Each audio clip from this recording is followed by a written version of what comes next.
Okay, so once again, so depending on the object, for each object, when we are making some arithmetic function, let's say plus minus multiplication division, we will define, okay, so for this object, this is how these arithmetic operators would behave. And once again, for the inbuilt ones, so for int, float, double, or like whatever already inbuilt data types you have, you cannot redefine essentially. You can't say, okay, so int, I know this is how plus works, but I want you to behave like this. You cannot say that. So when you're looking at the syntax, so let's say again, the user defined data type. Very important point that it only works for user-defined data types. So for a user-defined data type, I am defining the operator plus. So this is essentially what it looks like. So again, return type is number, which is the class we define, so number. Operator plus. So essentially, instead of writing a function name, for an operator, you would just write operator, and you will have your operator symbol. So here we have plus, so plus. And then your input type, number n. That's my input, I guess. So it will return number, value plus n dot value. Again, n is my number object and value is this one.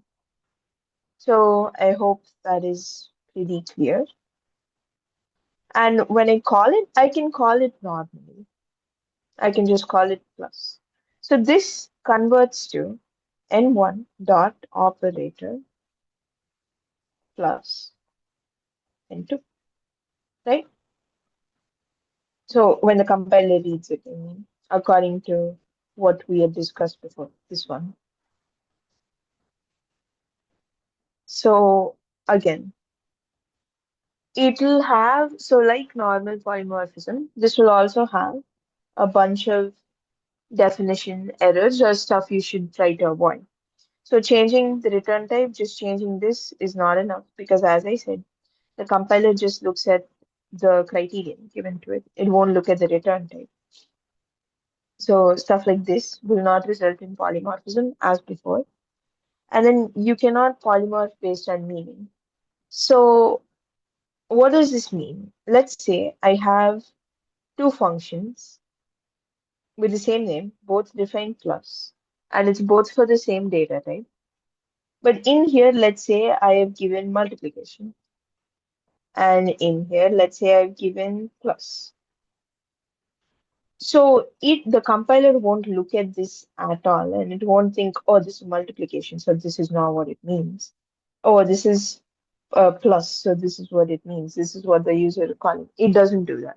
This is again back to a thing where the compiler only looks at the criterion and does not look at what's inside. So that is just an important distinction to make, I thought. So again, it does not do it based on vibes, it doesn't do it based on feelings, it does not do it based on the meaning. It doesn't go in here and look, okay, so even though they have kind of defined the plus operator, and inside it is a multiplication definition, so I won't call it. It doesn't make any decisions like that, right? Then additionally, so this is all stuff we know so far. So on top of this, what are the things you should look at? Operator precedence is always maintained. So as we all know, certain operators, let's say plus and multiplication, multiplication has a higher precedence. So when you have something like this part will be run first, and then this will be run next, right?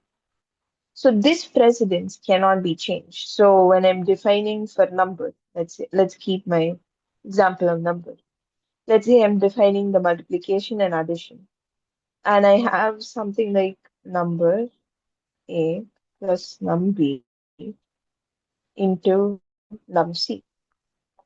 No matter, even if it's integer, even if it's like some number, even if it's complex, even if it's my number type ABC, this precedence cannot be changed. It will first always multiply and then it will add.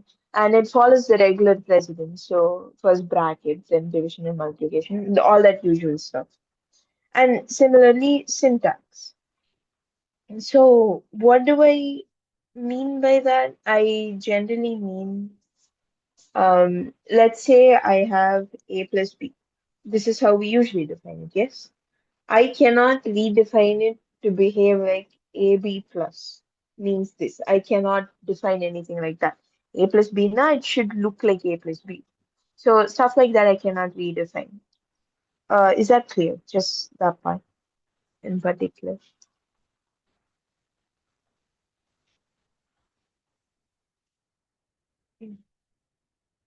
One more person, just confirm.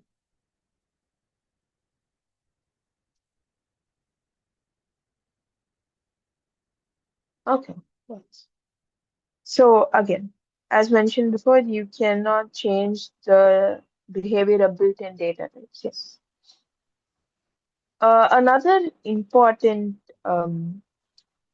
topic I want to present you guys is so you know that um, plus, minus, multiplication, division, modulus, all of that are binary. Yes, which means it needs two operands for this to be like a complete function, for this to operate. Now, I cannot redefine uh, like a member and say, okay, this is going to behave unary. You only need one input to operate this particular function for my data type. You cannot say that. So all of this we know it's binary.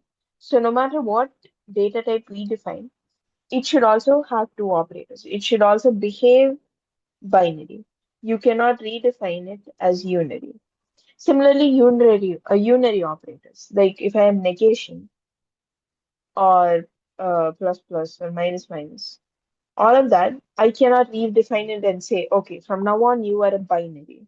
You need two inputs. I cannot say that, no matter what data type I define. Is that also clear? Any doubts there before we move to any doubts anywhere with arithmetic operator overloading?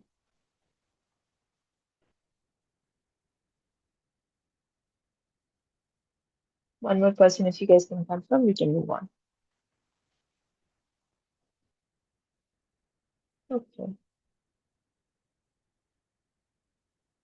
Harshita, no as in no doubts. Did you not understand? No. Okay. So now we will look at input-output overloading. Again, as I mentioned before, it looks at scenes here.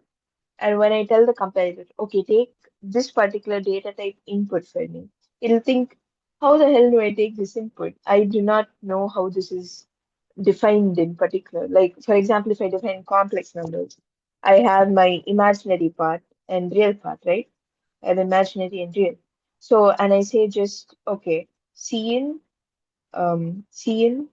complex number, like whatever the correct syntax. You think, okay, do I first take I? Do I first take R? Do I take them together? Do I take them separately?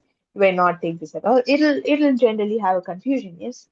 So defining this behavior is what we call input-output operator overloading. So again, let's say I have a self-defined data type and the compiler won't work, right? Because it doesn't know how to take input output. So what's the solution? Overloading. So it looks at your definition type and it looks, okay, does this particular data type have a defined scene as here?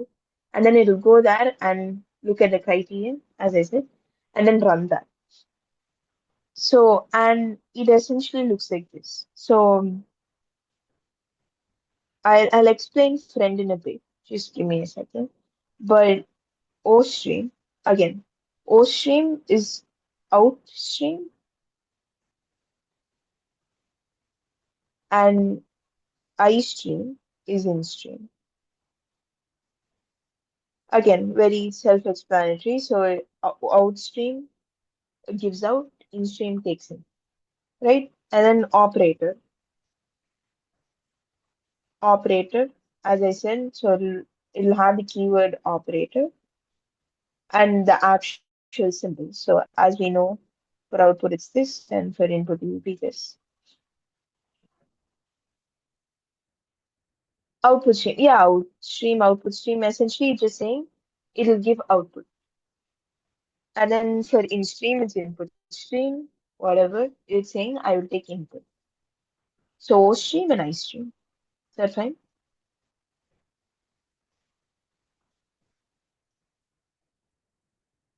Okay. Yeah. And then yeah, we'll take outstream out and in. So again, I'll explain why in particular we are taking this as two separate. So according to our previous definitions, essentially if we just have this should work, right? And why do we need friends? So I'll explain that in a bit. But just for your visualization, this is what the general syntax would look like. So this, I understand that this looks a bit annoying and it won't come to you intuitively, but you have to memorize it, what to do. So again, we're just defining, okay, output my end dot value, which is my object dot value, give it out, and then return out. Again, this take an input for my end dot value and then return. And this is how we would call it. Now, why are we using friend and why are we defining it like this rather than just n? So this comes to something. So for this, we need to understand how a compiler reads these instructions. So when we have an instruction like this, as I mentioned before, it essentially reads it like whatever object, yes, dot operator plus, because that's how the function is defined, and then n2. This is how this gets converted, yes, based on whatever we saw before. So it's given here. So it converts n plus 1, this, into this. So it takes n1 as our base object, let's say, a base object, and this kind of like our parameter. Now, when we look at how we to the compiler, like let's just say how we regularly input cin and cout. So I have cin. Oh, sorry, let's use cout. And something. Let's say cout and n1. Yes. So if you're looking at it according to this, let me put it next to this. So let's club this, this, and this. So when you write it in this form, it looks something like this, right? Operator n1. And this makes no sense whatsoever, right? What does this even mean? You need, ideally, you need this here and this here, right? So this, when the compiler reads something like this, if you have defined the function regularly, it'll raise an error because it doesn't understand how to decode this. It doesn't understand why there's a cout in the place where an object is to be. So how do we fix this, right? How do we fix this problem? This is why we're using friend functions. Now, again, what does friend functions change? So this is generally how you define a friend function. You will use the keyword friend and you will take both the numbers and inputs. And this, whatever's in here, let's say it's for plus, it will convert it into this form. So essentially, in the end, if you're looking at our C and C out operator, this, and then N1 would be C out, comma, N1. And this makes a lot more sense than whatever I had mentioned above, right? So again, why does the friend function change this? So when we are looking, what are friend functions? Uh, have friend functions been covered before? Just did anyone cover friend functions?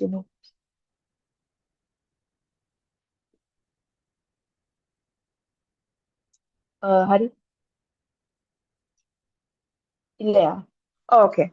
So I'll just very briefly explain friend function then. So friend Wait, function, let's say Did Nagadarshan take it? Like if he took it, then maybe, Okay, but I didn't take it. Nagadarshan, did you take friend functions?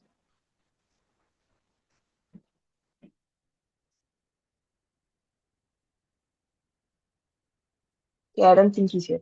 Okay, you know what? No need to waste time. I'll just explain it very, very quickly. So let's say I have a class and I have all my class functions, yes? So a friend function is essentially an external function. Let's say outside this class, I have a function called show. Again, let's use my show function. But in this class, I will define friend show essentially. I will say, okay, the class will say, okay, this function is show. This function is my friend. So all my objects can use this function. I'm okay with that. Okay. Done. Okay, so it's done. So you guys know how this works. So since it's an external function, both this base part, like this base part, and this both have to be defined because it can be any type of number or any type of definition. So both of these inputs have to be defined. That's why we have two inputs, and that's why we use friend. And that the compiler changes what it looks like in its eyes. So it will change this definition to look like this. And this, when we're looking at C in and C out, as I mentioned before, operator, this C out, comma N1. This makes a lot more sense to us. Yes. And it will make a lot more sense to the computer. So this is why we change it into a friend function and we change the way we input. So if you see here, since I'm defining it as a friend function, I'm defining both my input. So I'm defining my input would be like an O stream out, which is just this symbol, sorry, this, and my number n. So this when I call it here, this will be converted to operator. O stream out is C out, comma, n. And the compiler understands this compared to whatever I had mentioned before, compared to this operator n1 or n. Okay? Is this fine? Is this clear? Why we're using friend and why the input changes, why it doesn't understand it? Is that fine? Any doubts here?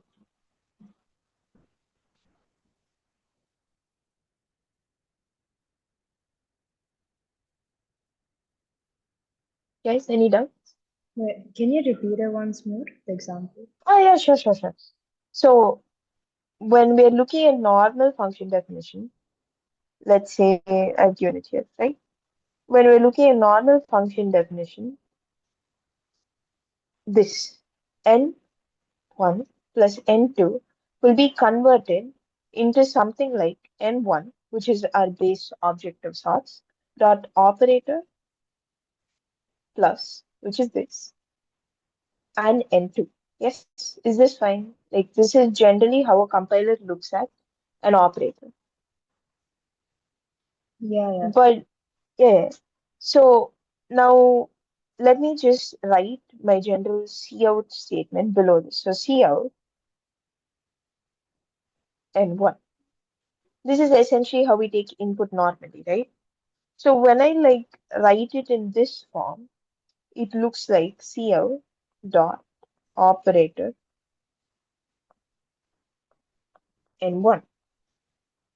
And this does not make sense, right? As like you need an object here, you need the value to edit here. And what does this mean? Nothing of this makes sense. Even if it makes sense to you, it does not make sense to the compiler. So how do we fix this? How do we fix this, right? So we fix this by using friend functions. So since friend functions are defined outside the class, you have to particularly mention what your first and second input looks like rather than just defining your first. Okay?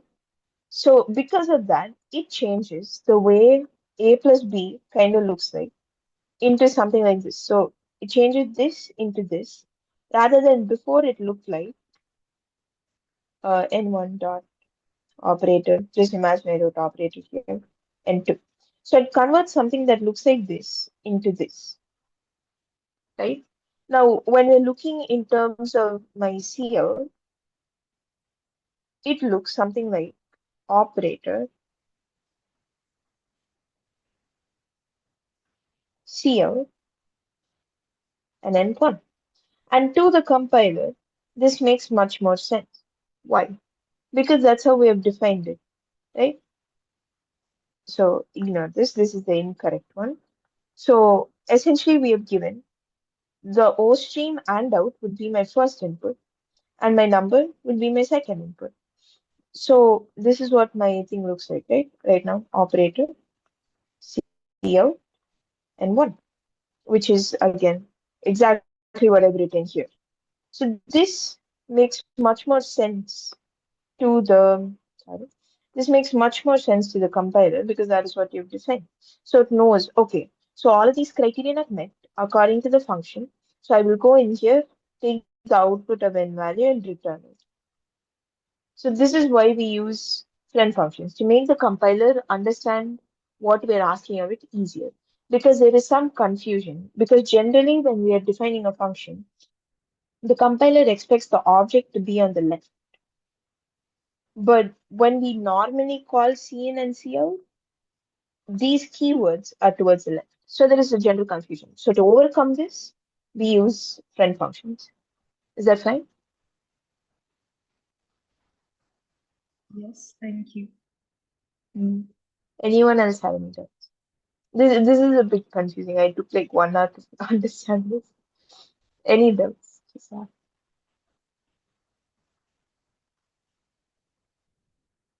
Okay.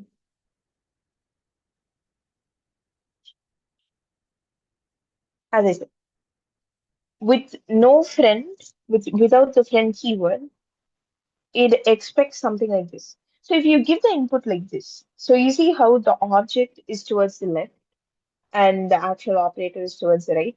So if you give the input like this, it is accepted, yes. But according to normal convention, when we input like integers and stuff like that, we input it like this. And we want to keep it uniform because coding essentially is all about uniformity, yes. So that is why we use friend functions and define it like that. Okay. Now, why this difference? Again, normal function, it belongs to the class. That's why you only need to define the object you're editing. But since friend function lives outside, you need to define everything. You need to define, okay, this input looks like this and this input looks like this. So is this fine? Just so far. We'll go back to the errors. We were talking about errors. We'll go back to that. Now, so far, is this fine?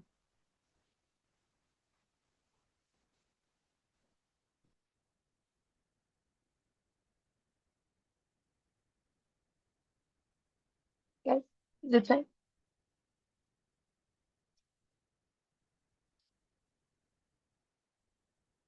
Okay. Now, errors. Yes. Like you remember I said that you can't change the meaning, or rather, I can't change the fact that plus means okay. How to say? I can't change certain things about plus. I can't change its syntax. I can't change the fact that it's a binary operator and stuff like that, right? Similarly, I can't change the fact that this means output and this means input. I cannot change that. That is something that is like set in stone. Just something you guys can keep in mind. And finally, we're looking at constructor overloading. Again, I know for a fact that we have already covered constructor. So constructor is basically a set of code that is run when you make an object. So I can have multiple constructors and these constructors, like how will I pick which constructor that can be done with overloading. So again, the same constructor name with different parameters. So according to whatever criterion of the parameters, the constructor or the compiler will look at it and be like, okay, this criterion is matched. So I will use this constructor. So why do you mainly use this? So let's say I am making an object and I'm giving it a value. So if I'm giving it a value, it will have one type of constructor. Let's say I'm making a number, or I'm saying, okay, number, and I'm saying, okay, it will have the value one. So it can we can have a constructor which makes my value number inbuilt with the value one. Or let's just say, as a person, I'm very indecisive. In the future, I'm saying, okay, I will have a number. I don't know what value to take this. So I'm just defining it. I'm just defining, okay, number, have fun. Something like this, if you can see this. I'm just saying integer value. I'm not telling you what value it is though. And so if I define something like that, it can take a default parameter. So again, it will also understand, fine. Okay, there is an object called number, but I haven't made any value for it yet. So making small differences like that is mainly where we'll be using constructor overloading. So as you all know, this is what a constructor looks like. And this is the type of overloading I can have. So if I call number and then something like, oh, it's given. Yeah. So if I call the first one, it'll look at the criterion. It'll be like, okay, so no input, no input. So look, no input, no input, no input, no input. It'll reach here and be like, oh, okay, constructed with no input. So it will run all the code here and just make n1 equal to 0 according to the code given here. But here I have my criterion of one input, one integer input, very important. So then I'll look through all this code and realize, oh, okay, so I have a constructor with the criterion of one integer input. And it will run this, and it'll have n2 equal to 10, according to the function given here. So this is fine, right? It's just like understandable, pretty straightforward. It works exactly like a function, but this is a function to create an object. Is that fine?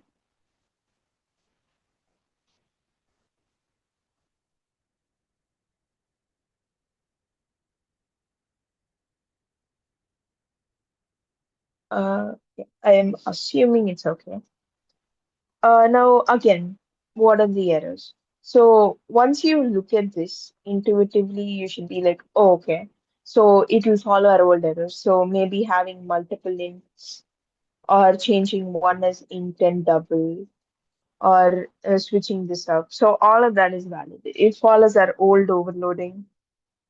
Base conditions are like errors you should avoid. So you must differ in parameters. Again, changing, you don't have return type here, so you don't need to worry about that. So you need to just change the parameters. You can change the order of parameters, change the type of parameters, number of parameters, all of that. And then again, you don't have return type really, so you don't have to worry about that. Now, this is, it's more of a general error. Again, guys, heads up, you only have 10 minutes, so I might start another meeting. This is more of a general error. It doesn't necessarily have anything to do with polymorphism, but this is something we should all like know, and it's considered good, not good coding practice. It shouldn't blindside you, basically. It shouldn't suddenly come and jump at you as an error. So I'm sure we all know that in a function like this, let's say I do not have any of this. Let's say I just have my int value. Now, as a class, it will make its own inside without showing us. It will make its own constructor called number, right? And this constructor won't do anything. Make it'll just run and make an instance of it. It'll just make an object. Okay. So even if I don't have this in this code, if I run, I can't run this. But if I run this, it will still make an object in one.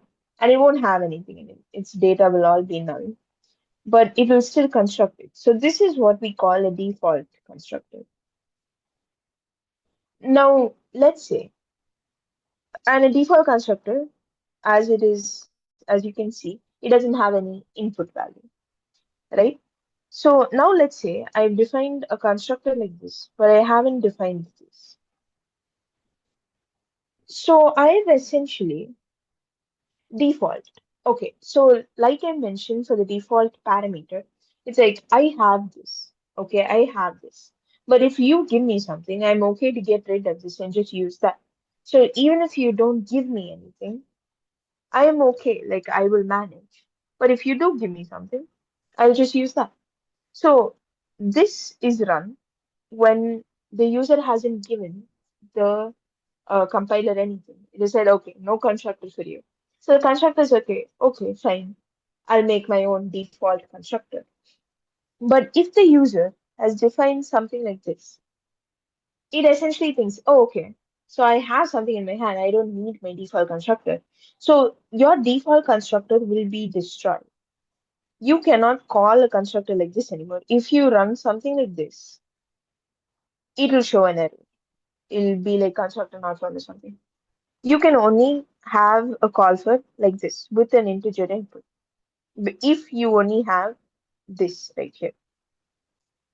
Now, if I want my default parameter too, I will need to define something like this. So essentially, you're defining something like a default, like very identical to your default um, constructor. So that's what this is. So this is a general error. So if you define just something like this and you try to call your default, it will not work because your default has been destroyed. As I said, I have it. If you don't give me anything, I'll just use it. But as soon as you give me something, I'll get rid of it. Now, if I haven't, and this is what a default parameter, the default constructor looks like. So if I haven't defined anything like this will not run. But if I have, if I've been like, okay, as a user, I still want to use my default constructor, then I need to find something like this, and this will continue to run. So this is something that sometimes causes errors. Like people think, oh, why is my default not working? There's just something to understand. Is that fine? Is that clear?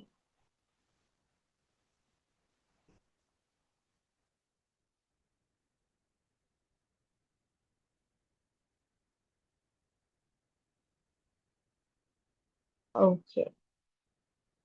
Now moving on to prefix and postfix operator definition. So this is like a very particular defined case. So I'm sure you guys all know the plus plus and minus minus. So essentially, if I do plus plus a before and then I do like so essentially this means before you use the object a, I want you to add one before you use it. Very before. So this is called prefix. As you all know, pre means before. Now, if I have something like a plus plus, this means after. So after you use a in this particular statement, then you add one. So this is called postfix, which means after, as we all know. So this in particular, Subin sir had given us like a code for it. So I just wanted to add it here. So essentially, this is what it'll look like. So number, my usual self-defined data type, operator plus plus, and then value plus plus, and then return this, blah blah blah. Same with postfix. So for postfix, we change it a bit. So we have a temporary value. So postfix, as I said, you first, so it looks like this. You first do whatever you want with this in this particular line, and then you add one, right? So what they're doing is they're making a temporary copy of number and returning that. So returning it to use it in that particular line of function. And then the value of this in itself, they're adding it. So this simulates your postfix, what is that? Behavior. So again, this is something we'll need to slightly memorize. I'm not sure how much of it he will ask, but it is good to know how it works in general. So this is what it looks like in our main function. So let's hear the number 5 and prefix. So prefix, what did I say? It is plus plus a. So before I run a, I will add 1 to it. So your output would be 6. Now postfix. Postfix means after I use A, then you increment it. So here, technically, my cout would first be 6, and then after my cout, it'll add 2, and it'll become 7. So again, that's just basically how postfix and prefix works. Yeah, any doubts so far? This is all about overloading. Next, we look at overriding. Any doubts here?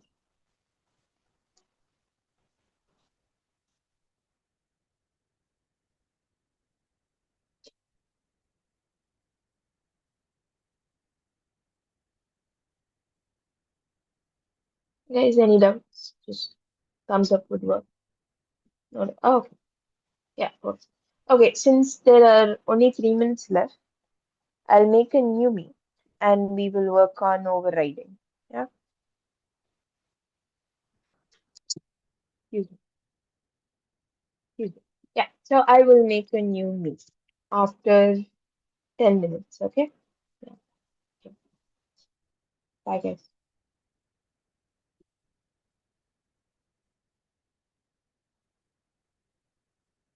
How long does a session go? I know. So polymorphism is a bit big, so just one more meet. I'll just talk about overriding. Overriding is relatively shorter, don't worry. I'll talk about yes. Sorry.